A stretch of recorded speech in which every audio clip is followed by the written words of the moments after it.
O'zbek YouTube'ida pullar, hashamatli hayot va boyvachchalar haqida videolar ko'p. Lekin hali hech kim dunyodagi eng boy o'rdak deb tilga olingan Skruj Makdak haqida video qilmagan.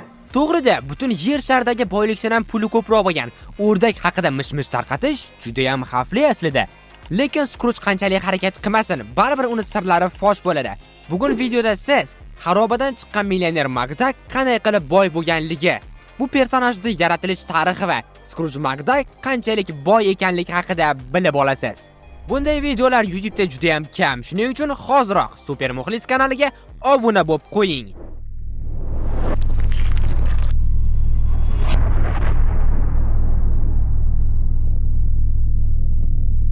Skruj Makdak multfilmini ko'pchilik ko'rgan bo'lsa kerak, lekin aslida u birinchi marta komikslarda paydo bo'lgan. 1947-yilda Ayiq tog'idagi Yangi yil nomli komiksda Skruj Makdak birinchi marta qatnashgan.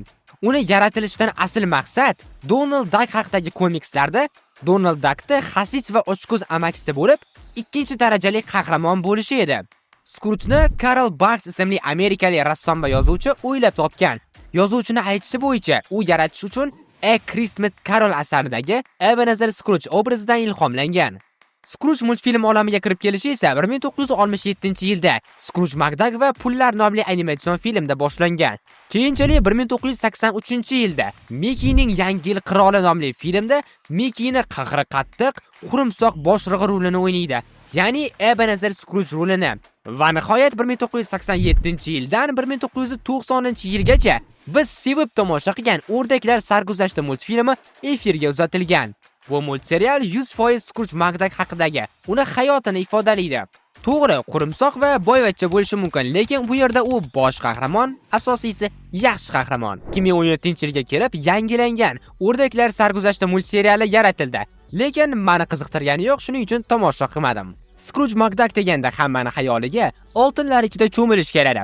Aynan mana shu oltinlar ichida cho'milish sahnasi ham O'rdaklar sarguzashti multserialida ko'rsatilgan. Bu serialda Skruj jiyanlari bilan yashaydi. Doimiy uni boyliklarini o'g'irlamoqchi bo'lgan aka-uka Gausslarga qarshi kurashadi. Boyliklar izlab sayohat qiladi. Bu sayohatlar davomida siz Skruj bu boyliklarni ko'chadan topib olmaganligi, uzoq yillar davomida qilgan mehnatlari va topqirligi evaziga qo'lga kiritganligini tushunasiz. Chunki Skruj boy oilada emas, Shotlandiyaning kambag'al oilasida tug'ilgan.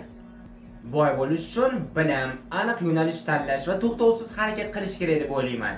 Lekin Skrujning kambag'allikdan boylikka qarab ketgan yo'li ancha murakkab. Qahramonimiz otasidan eshitgan tanbehlari tufayli 10 yoshda ishlashga qaror qiladi va sartaroshxonaga kelib mijozlarning oyoq kiyimlarini tozalay boshlaydi. Bu ish uchun unga oylik berilmaydi. Shunchaki kimnidir xursand qilsa choy-chaqa berishi mumkin. U aqlni ishlatib jarayonni tezlashtiradi. U o'z qo'llari bilan rasvo holatdagi oyoq kiyimni tozalab beradi. Mijoz bu ishi uchun unga 10 sent choy-chaqa beradi. 10 yoshli qahramonimiz uchun uning birinchi halol ishlab topgan puli butun umrga yetarli quvonch hadya qiladi. Yosh Makdak pochtada, bankda va boshqa ishlarda o'zini sinab ko'radi, lekin omadsizlikka uchraydi. U ota-onasi bilan xayrlashib, Amerikaga ishlashga ketadi. Aynan shu vaqtda Konsda unga bag'ishlab USA qo'shig'ini aytadi.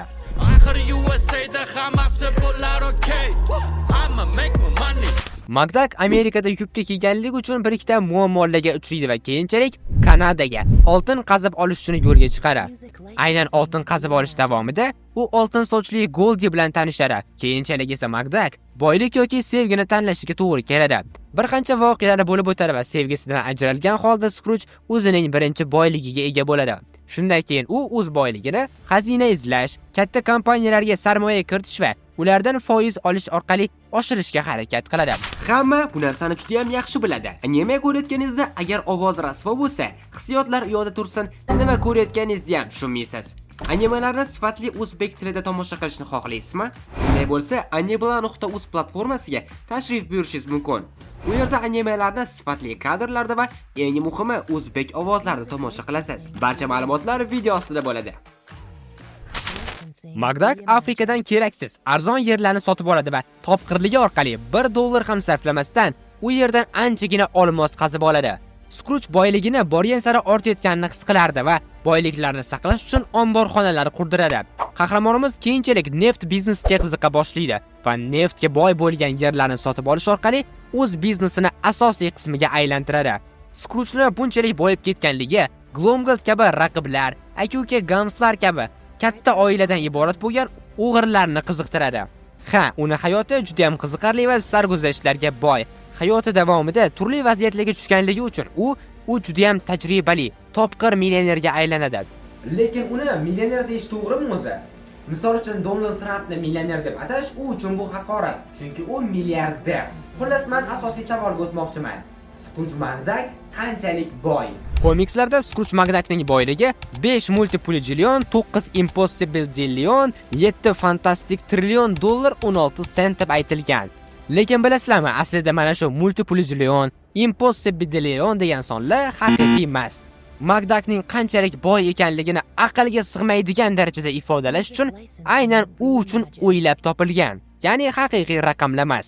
O'rdaklar sarguzashti multserialida uning boyligi 607 trillion 388 trillion 947 trillion 522 milliard 35 sent deb aytilgan.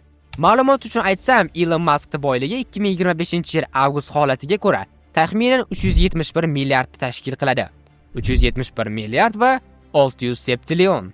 2027-yil Forbes ma'lumotlariga ko'ra Skruj Makdak 28,8 milliard dollar boylikka ega. Agar o'zimiz hisob-kitob qiladigan bo'lsak, pul ombori 12 qavat va 38 metr balandlikda. Bu yerda tangalar aralash holatda. Umumiy hajmi esa taxminan 3 kubik akr deb berilgan. Bu esa 333 trillion 927 milliard 633 million 863 ming 527 dollar 10 sentga teng.